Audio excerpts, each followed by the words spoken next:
আর latest সংযোজন হয়েছে সন্দেশখালীর শাহজাহান সম্রাট। সন্দেশখালীর সম্রাটের অবস্থা দেখুন, উনি জেলের মধ্যে আছে। আমি আপনাদের কথা বলে রাখি একটা কথা, উনি তো বুক ফুলিয়ে খুব যাচ্ছেন, ওনাকে যত পাম দিয়েছে উনি এখন তো ধরা দিয়ে দিয়েছেন। ধরা তোকে পড়তোই, ওই অ্যারেস্ট তো হতেই হতো। তো ও তৃণমূলের আমলে জেলে গিয়েছে, ওকে জেলে বসেই তৃণমূলের ধ্বংস দেখতে হবে। ও আর বাইরে বাড়াবার কোনো লাইন দেখতে পাচ্ছি না আমি। কতদিন এই ক্ষমতাটা ভোগ করেছে? মাত্র 11 বছর। 2013 সালে জ্যোতিপ্রিয় মল্লিকের হাত ধরে দলে এসেছিল, এটা 2024। স্বল্প দিনে অনেক ইনকাম করেছিল, এখন জেলের ভাত খেতে হচ্ছে। দাঁড়া, এরপরে তিহারের ভাত খাবে, ধৈর্য ধরো। আপনাদেরও দাদা দিদিরা যদি বলে ওইটা কর সেটা কর, আমি দেখে নেব। আমি আপনাদের কাছে অনুরোধ করব, পার্থবাবুর অবস্থা একটু দেখুন। বীরভূমের বাঘ, বীরভূমের বাঘ আজকে কোথায়?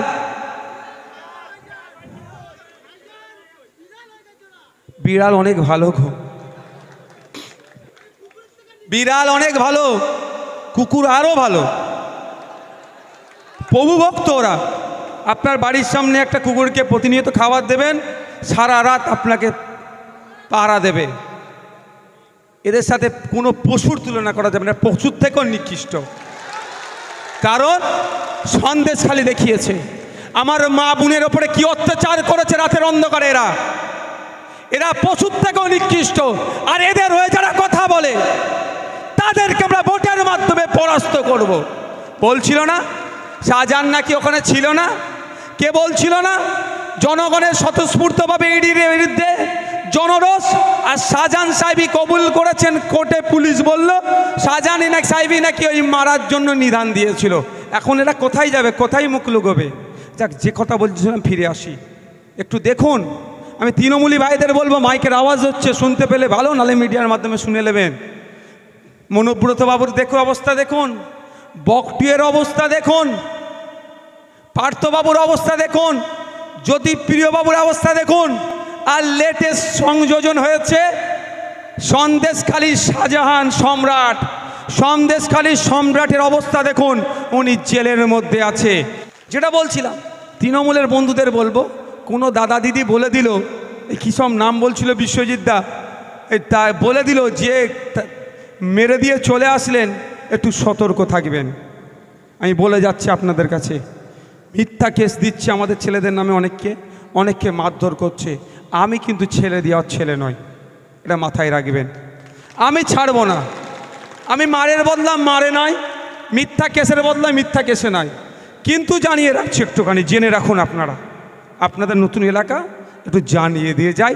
যারা চারানার নেতা আছে তৃণমূলের, যারা বেশি লাফাচ্ছে, তারা কানে একটু ঢুকিয়ে দিয়ে যায়। আমি বলে দিয়ে যাচ্ছি, আমি পুলিশের সহযোগিতা নিয়ে মিথ্যা কেস দেবেন আমাদের ছেলেদেরকে, জামিন করাবো। ডায়মন্ড হারবার কোর্টে যাব, হলো নিলাম, জামিন হলো না। জজ কোর্টে যাব, জামিন যদি না হয় হাইকোর্টে গিয়ে জামিন করাবো। ওখানেও যদি জামিন না হয় সুপ্রিম কোর্টে জামিন করিয়ে মালা পরিয়ে বাড়িতে আমার ছেলেকে পাঠাবো।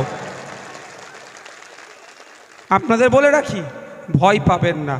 পুলিশ তারা কাটালে ছুটবেন না, কেউ ছুটবেন না। রাত বিরেতে পুলিশ আসবে না আসবে, কেউ ছুটবেন না। পুলিশ আসলে, এখন তো শীতকাল নয়, এখন গরমকাল, এখন মোটা কাপড়ের দরকার নাই। আমি শীতকালের সময় বলেছিলাম, পুলিশ আসলে বলবেন একটু বাবু দাঁড়ান, কম্বলটা নিই। বুঝতে পারছেন না? আমি দায়িত্ব নিয়ে বলছি, ছুটাছুটি করবেন না, অন্যায় করবেন না, ন্যায় পথে থাকবেন, সংবিধানের গণ্ডির মধ্যে থাকবেন। কোনো আদালত আপনাকে আটকে রাখতে পারবেন না। আদালতে গিয়ে জজেদের মাধ্যমে আপনাদের জামিন করিয়ে আপনাদের বাড়ি পৌঁছে দেবো আমরা। ধরে নিলাম পুলিশ তুলে নিয়ে যাবে, মিথ্যা মামলা দিয়ে পুলিশ তুলে নিয়ে যাবে, কিছু বলবেন না, চলে যাবেন। হাউমাউ কিচ্ছু করবেন না। পুলিশের অনেক দেখবেন মাল খাওয়ার জন্য আবার রেডি থাকে, বলে পয়সা দিয়ে ছেড়ে দেবো, ওই সবে দেবেন না। ও টাকা পারলে আমাদের দিয়ে দেবেন, পার্টি চালাতে অনেক কষ্ট হচ্ছে, আমরা পার্টি চালাবো। যে টাকা পুলিশকে দিতে চাইবেন ও টাকা আমাদেরকে দিয়ে দেবেন। বলে রাখি আপনাদের, পুলিশ রাত্রে যদি তোলে, সকালবেলা তো বাড়াই। আপনার কোর্টের নাম কি? কোর্ট কোথায়?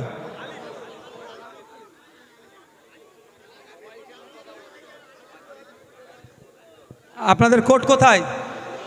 বা মনে রেখেছেন তো? হ্যাঁ, এবার উকিলদের নাম্বারগুলো মুখস্থ করিয়ে দেবো আপনাদেরকে। হ্যাঁ, তো আপনাদের যদি ধরে আমাদের নেতৃত্বদেরকে জানাবেন, শাহাদত ভাই আছে, অঞ্চল নেতৃত্ব যারা আছেন জানাবেন, মালেক ভাই আছে, আমাদেরকেও জানাবেন। শুধু একটা কথা, ঘরের লোককে বলে রাখবেন আধার কার্ডের জেরক্সটা যেন আমাদের কাছে পৌঁছে দেয়। এতটুকু কাজ করবেন, আর কিচ্ছু আপনাদের করতে হবে না। আমি দায়িত্ব নিয়ে বলছি, আপনাকে পুলিশ কোর্টে তোলার আগে কালো কোর্ট পরিয়ে উকিল আপনাকে জামিন করানোর জন্য আমি কোর্টে দাঁড় করিয়ে রাখে দেবো। ভয় আছে কারো ভয় লাগছে? আরে জেল, আপনারা কোনোদিন জেলে গিয়েছেন? একবার জেলে যাবেন, শোনেন আপনাদের বলি, একবার জেলে যাবেন, এই জেলের ভয় দেখায় না, মিথ্যা কেস দেবো, সব ভয় কেটে যাবে। আমাকে যখন তুলেছিল আমি তো তখনও জানিনি 151 দিচ্ছে, বা 151 কী জিনিস সত্যি আমি জানতাম না।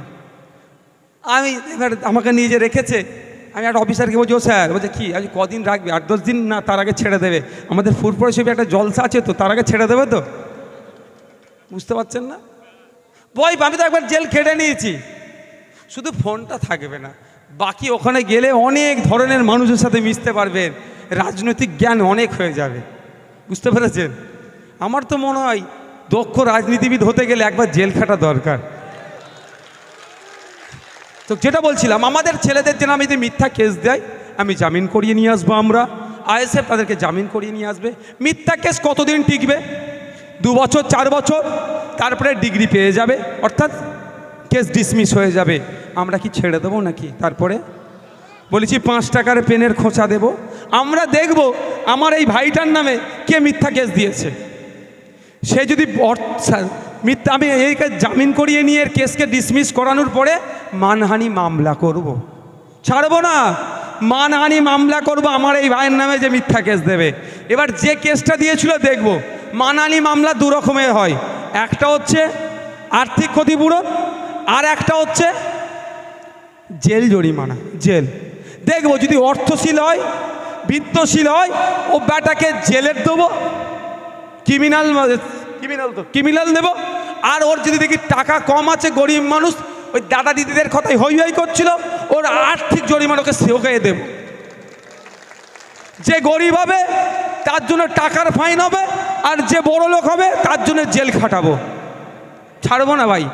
তুমি এখন দাদা দিদির কথা শুনি আমার ভাইটাকে কেস দেবে, নওশাদ সিদ্দিকী তাকে ছাড়বে না। বলে দেবেন আপনাদের পাড়ায়, খবর পাঠিয়ে দেবেন তৃণমূলী বন্ধুদের। হ্যাঁ, গণতান্ত্রিক দেশ, যাকে যার ভালো লাগবে করুক, দিনের শেষে প্রতিবেশী এটা মাথায় রেখে রাজনীতি করুক। যদি মনে হয় অমুকের ক্ষমতা নিয়ে অমুক করে দেবো, শাহজাহান শেখ সম্রাট ছিল, এখন কি হচ্ছে? চাপরাশি হয়ে গেছে। বুঝতে পারছেন না? তাহলে আমার ভাইদেরকে যারা ডিস্টার্ব করবে তাকে আমরা ছাড়বো না। যেটা আবারও বলছিলাম,